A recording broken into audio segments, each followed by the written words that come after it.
일부 정신병원이나 정신과 의사들은 우울증 환자에게 무과당 요구르트나 프로바이오틱스를 과다 복용시켜서 우울증을 치료하고 있습니다.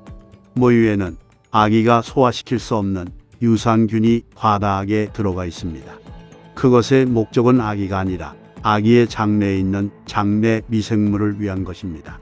이렇듯 유산균 등의 요소를 통해 질 좋은 장내 미생물을 배양하는 것은 건강한 뇌에 매우 중요하다는 것은 이미 일부에서 실천되고 있습니다.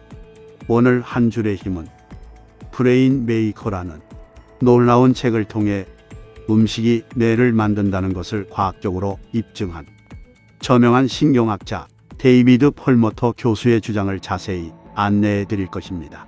장내 미생물이 우리의 뇌를 만드는 과정을 통해 우리의 기분, 학습 능력, 심지어는 여러 질병에 어떤 영향을 미치는지에 대해 깊이 있게 다룰 것입니다. 이 책에서 박사는 장내 미생물과 뇌 건강 사이의 연결고리를 설명하며 이 관계가 우리 몸 전체의 건강에 얼마나 중요한지를 강조합니다. 장내 미생물은 단순히 소화를 돕는 것 이상의 역할을 하며 실제로 우리의 면역 체계, 정서 상태, 심지어는 우리의 생각과 결정에까지 영향을 미칩니다. 그럼 지금부터 장내 미생물이 우리의 뇌와 몸에 어떤 긍정적인 영향을 미칠 수 있는지, 그리고 우리가 어떻게 이러한 지식을 일상생활에 적용할 수 있는지 함께 알아보도록 하겠습니다. 장내 미생물의 역할과 중요성. 장내 미생물은 우리 몸에 사는 수십억 개의 미생물 커뮤니티입니다. 이 미생물들은 주로 우리의 소화계에 살면서 우리가 섭취하는 음식을 분해하고 필수 영양소의 흡수를 돕습니다.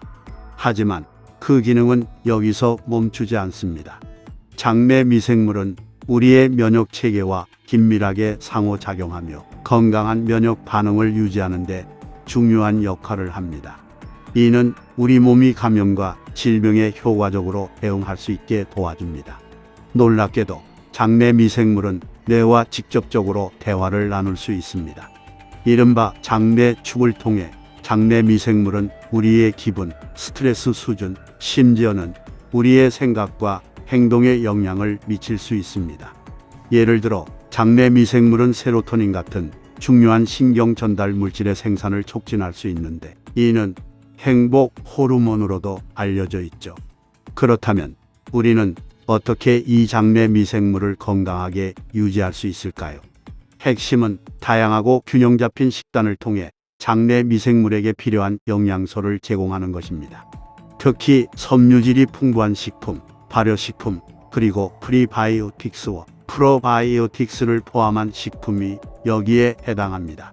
이제 다음 섹션에서는 브레인 메이커가 제안하는 구체적인 식습관과 생활 방식이 우리의 장내 미생물과 뇌 건강에 어떤 긍정적인 영향을 미칠 수 있는지 더 자세히 살펴보겠습니다. 건강한 장내 미생물을 위한 식습관. 이제 브레인 메이커에서 강조하는 건강한 장내 미생물을 유지하기 위한 식습관에 대해 이야기해 볼까요? 우리의 식단은 장내 미생물에게 큰 영향을 미칩니다. 건강한 장내 미생물 군집을 위해서는 다양성이 핵심입니다. 첫째, 섬유질이 풍부한 식품을 많이 섭취합시다. 섬유질은 장내 미생물의 음식으로 작용하며 특히 프리바이오틱스 섬유질은 건강한 미생물의 성장을 촉진합니다. 채소, 과일, 견과류, 콩류 등을 충분히 섭취하는 것이 좋습니다.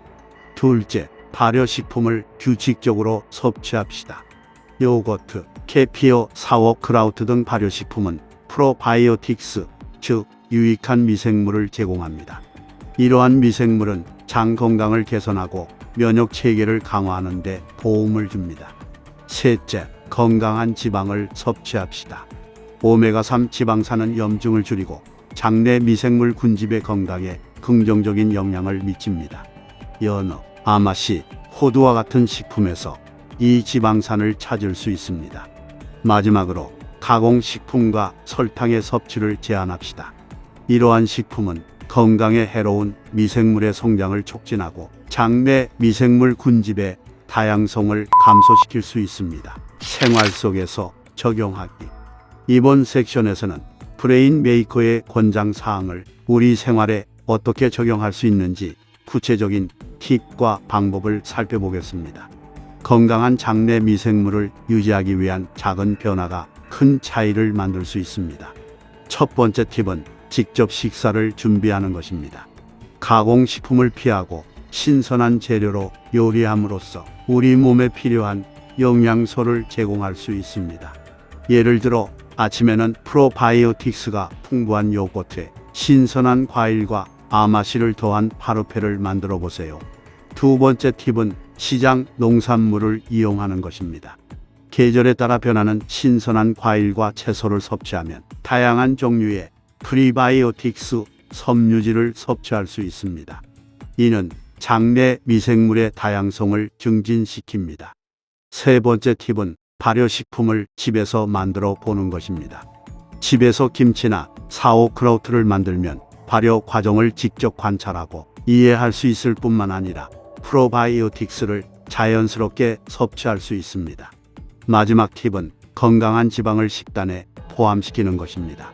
연어나 아보카도와 같은 식품을 주기적으로 섭취하면 오메가3 지방산의 이점을 누릴 수 있습니다. 이런 식품들은 뇌 건강뿐만 아니라 장 건강에도 좋습니다. 장내 미생물의 중요성과 뇌 건강. 우리가 오늘 여기서 배운 모든 것을 통합해보면 장내 미생물의 건강이 우리의 전반적인 건강, 특히 뇌 건강에 얼마나 중요한지 이해할 수 있습니다. 이 마지막 부분에서는 장내 미생물과 뇌 건강 간의 관계를 다시 한번 강조하고 우리가 배운 내용을 어떻게 일상생활에 적용할 수 있는지를 요약하겠습니다. 장내 미생물의 중요성. 장내 미생물은 우리 몸에서 가장 큰 미생물 집단이며 우리의 면역 시스템, 소화 과정, 심지어는 우리의 기분과 행동에까지 영향을 미칩니다.